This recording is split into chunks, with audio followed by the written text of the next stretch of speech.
بسم اللہ الرحمن الرحیم۔ صحیح بخاری حدیث نمبر 3۔ حضرت صلی اللہ علیہ وسلم پر وحی کا ابتدائی دور اچھے سچے پاکیزہ خوابوں سے شروع ہوا۔ آپ خواب میں جو کچھ دیکھتے وہ صبح کی روشنی کی طرح صحیح اور سچا ثابت ہوتا۔ پھر من جانب قدرت آپ تنہائی پسند ہو گئے اور آپ صلی اللہ علیہ وسلم نے غار حرا میں خلوت نشینی اختیار فرمائی اور کئی دن اور رات وہاں مسلسل عبادت اور یاد الہی و ذکر و فکر میں مشغول رہتے۔ جب تک گھر آنے کو دل نہ چاہتا توشہ ہمراہ لیے ہوئے وہاں رہتے۔ توشہ ختم ہونے پر ہی اہلیہ محترمہ حضرت خدیجہ رضی اللہ عنہا کے پاس تشریف لاتے اور کچھ توشہ ہمراہ لے کر پھر وہاں جا کر خلوت گزی ہو جاتے۔ یہی طریقہ جاری رہا یہاں تک کہ آپ پر حق منکشف ہو گیا اور آپ غار حرا ہی میں قیام پذیر تھے کہ اچانک حضرت جبرائیل علیہ السلام آپ کے پاس حاضر ہوئے اور کہنے لگے کہ اے محمد پڑھو۔ آپ فرماتے ہیں کہ میں نے کہا کہ میں پڑھنا نہیں جانتا۔ آپ صلی اللہ علیہ وسلم فرماتے ہیں کہ فرشتے نے مجھے زور سے بھینچا کہ میری طاقت جواب دے گئی۔ پھر مجھے چھوڑ کر کہا پڑھو۔ میں نے پھر وہی جواب دیا کہ میں پڑھا ہوا نہیں۔ اس پر فرشتے نے مجھ کو نہایت ہی زور سے بھینچا کہ مجھ کو سخت تکلیف محسوس ہوئی۔ پھر اس نے کہا پڑھو۔ میں نے کہا میں پڑھا ہوا نہیں۔ فرشتے نے تیسری بار مجھ کو پکڑا اور تیسری مرتبہ پھر وہی مجھ کو سختی سے بھینچا۔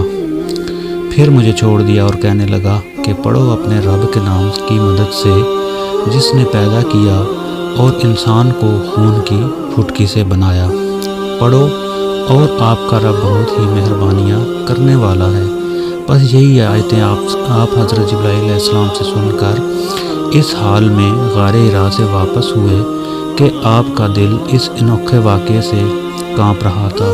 آپ حضرت خدیجہ کے ہاں تشریف لائے اور فرمایا کہ مجھے کمبل اوڑھا دو، مجھے کمبل اوڑھا دو۔ لوگوں نے آپ کو کمبل اوڑھا دیا۔ جب آپ کا ڈر جاتا رہا تو آپ نے اپنی زوجہ محترمہ حضرت خدیجہ رضی اللہ عنہا کو تفصیل کے ساتھ یہ واقعہ سنایا اور فرمانے لگے کہ مجھ کو اب اپنی جان کا خوف ہو گیا ہے۔ آپ کی اہلیہ محترمہ حضرت خدیجہ رضی اللہ عنہا نے آپ کی ڈھارس بندھائی اور کہا کہ آپ کا خیال صحیح نہیں، خدا کی قسم آپ کو اللہ کبھی رسوا نہیں کرے گا۔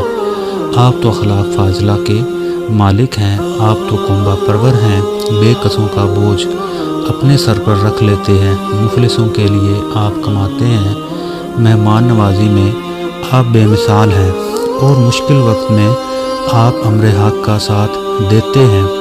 ایسے اوصاف حسنہ والا انسان یوں بے وقت ذلت و خواری کی موت نہیں پا سکتا۔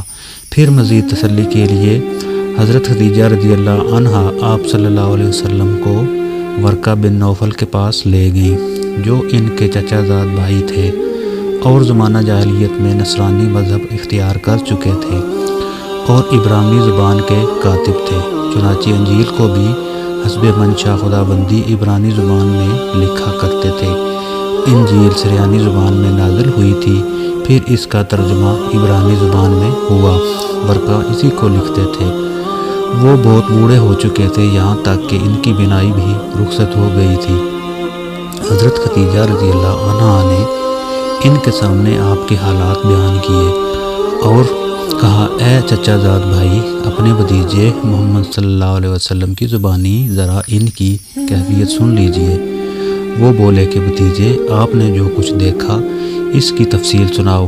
چنانچہ آپ صلی اللہ علیہ وسلم نے اول تا آخر پورا واقعہ سنایا، جسے سن کر ورقہ بے اختیار ہو کر بولا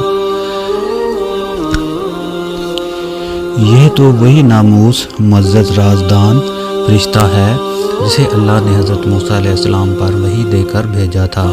کاش میں آپ کے اس عہد نبوت کے شروع ہونے پر جوان ہوتا، کاش میں اس وقت زندہ رہتا جب کہ آپ کی قوم آپ کو اس شہر سے نکال دے گی۔ رسول اللہ صلی اللہ علیہ وسلم نے یہ سن کر تعجب سے پوچھا کیا وہ لوگ مجھے نکال دیں گے؟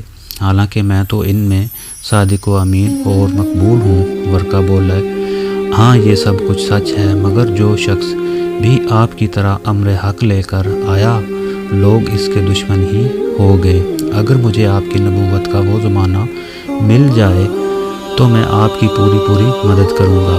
مگر ورقہ کچھ دنوں کے بعد انتقال کر گئے، پھر کچھ عرصہ تک وحی کی آمد موقوف رہی۔